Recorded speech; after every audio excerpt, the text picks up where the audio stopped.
Oh, happy day, it's Oberon Solo Slime Rancher. And we're still going at it. We're still stuffing this kitty cat full of... Oh, there's a dude over there. Well, maybe I'll deal with that dude. But we are also stuffing a kitty cat full of chickens. As kitty cats are wont to be. And we're talking BESM. Because BESM is still... got some more things to yield for us.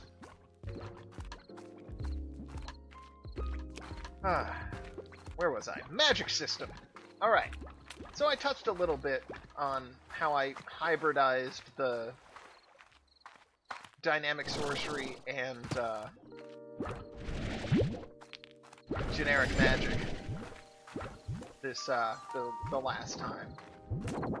Because, you know, it's kind of a feel-bad moment when you have to go and break into the rules system just to make it, just to make a spell list. You kind of just want to put a name and a description of a spell down and deal with it otherwise. And that's what I usually ended up defaulting to, once I got there. But I, put some interesting throttles on the magic system that weren't there in the original. Like, what I did was kind of almost the D&D route of, at a higher level, you can have a bigger spell list. And yeah, they technically do the same in BESM, which at a higher level you have more points to make spells with, which implies a bigger spell list, but could just be a bigger, bangier spell. But I don't know. I like the idea of, if you're going to have a spell list, have it be a thing. Have it be a book or a tome or like an iron stone that fills with data or something. And then at higher levels actually have it provide more of that rather than bigger, bangier. And yeah, D&D gets bigger and bangier with spell levels, but, you know, I already kind of implied that there were different levels of magic anyway that I normally used. Cantrip, spell, and the biggest and bangiest being rituals, which, I mean, that's just worked for me in almost every system. There's barely any system I can play where I can't crib that. You have cantrips, which are of so low power that, yeah, you do it as many times as you want. You have spells, which should have some limit to the extent because they solve problems in a rapid and flexible nature. And then you have rituals, which should really just be the focus of whatever you're doing if you're doing a ritual. Do not try and multitask in rituals, in general. And I implemented that first in BESM with... In my head, I just gave them point scalings, and rituals I just ignored scale. I said, yeah, they can do whatever, but here's a laundry list of things you need to get the ritual to work. I've had players push me to other things, like somebody once made a ritual that was really just a giant F-off nuke. Only reason I let him get away with it is because he named it after something from Star Trek.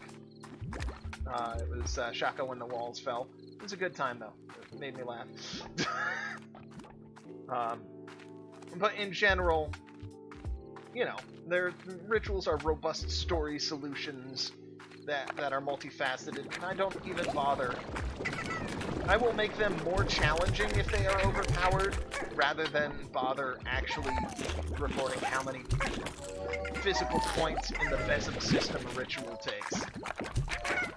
So you give them those levels, and then you go, well, what kind of magic are you doing? If your magic isn't capable of big bang ritual magic, if it's only cantrips, a la, like, thieves from, or rogues from D&D 3.5, or not D&D 3.5, Pathfinder, You can just snag a cantrip every once in a while, and great. But rather than define it by, oh, X levels of this, you define it in game impact. And then, when you get to the dynamic sorcery of it, you kind of scale that too. You say, yeah, you can do dynamic sorcery, but you have to test your willpower. And depending on how big and bangy a thing you want to do, you might be taking some mental damage. Or soul damage. Or maybe it's just for cantrips. Maybe that's all you can do with dynamic sorcery is the light cantrip magic based on whatever your element is. And that's fine. It leads to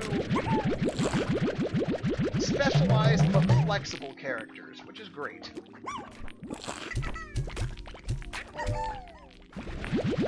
I love a character that has a niche that they are strong in that doesn't just take up the entire game. And this gets you there. Sometimes it's like, oh, well, I am so good at being a swordsman that it has gotten to the level of magic. Okay, great. You have cantrips, a dynamic sorcery of swordsmanship.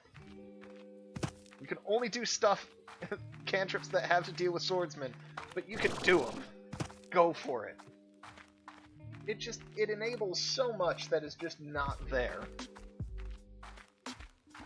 I don't know. You'll see me if I ever run or play in a game with anyone. You will see me playing with the magic system to kind of make it more interesting if it isn't already interesting. But I mean, the lovely part of that is that lets you make societies of mages that are all really distinct and really different. And you go, oh well, they all have dynamic sorcery having to do with shadows because they're shadow mages. Ooh, that's kind of cool. You can play with that. Like, it's somewhere between illusion and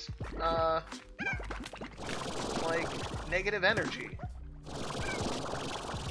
And there's a lot to work with, and I don't have any more chickens. Why am I coming over to visit the fat cat?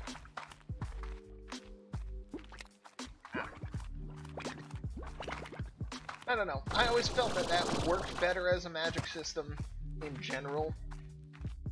And then, obviously, you as the DM have to, as the character describes the action, figure out what rules they are using in the BESM system to complete the action. But that's not terribly hard. There's only so many rules that apply to any given situation. If they're attacking, well, you're either using weapon attack, using massive damage, or you're using, like, some weird... well, no, that's still weapon attack. Yeah, you're either using weapon attack, or you're having them do a basic attack and adding levels of massive damage if it increases damage. If it increases 2 hit, you're using weapon attack and giving them either seeking or, like, accurate. Like, there's only so much you can do there. But letting it happen on the fly makes it much more interesting. It does mean that you have a lot of work, and you have to be very good at asking your players questions to give you time to figure out exactly how you want this to work. And also, the other thing you want to do, if you get into this mode of playing, is you want to talk to the players and let them know kind of what rules you're going to use to execute the action before calling for rolls. So, if you go, oh, well, the way you described that, you add 3 levels of massive damage to your roll, so plus 15. Great. And if they want to try for a different set of rules because they know the system, then you go, well, you can have a back and forth and go, well, then how do you want to change your action? Because the way you've described it, this is massive damage. It's not a weapon attack. You're running up and punching them, but you're dealing extra damage. You want it to be a weapon attack, it's got to be something else. And, like, with BESM, there's 8 or 10 different ways to do any given thing, so... Okay, not 8 or 10. In BESM, there's 3 or 4 different ways to do anything. So...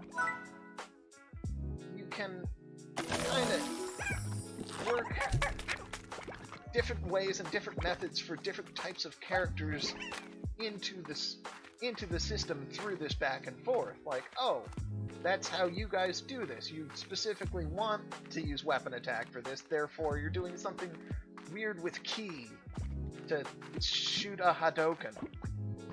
Okay.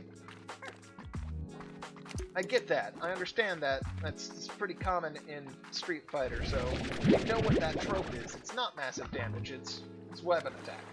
Got it.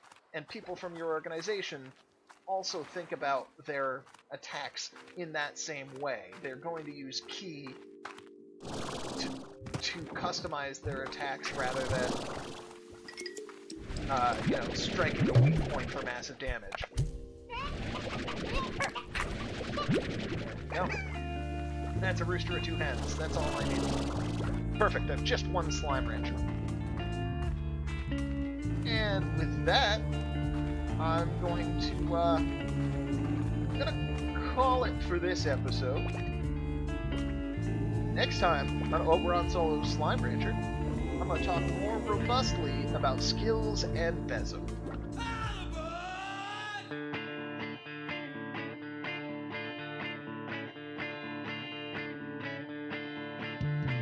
The wind howled at the watch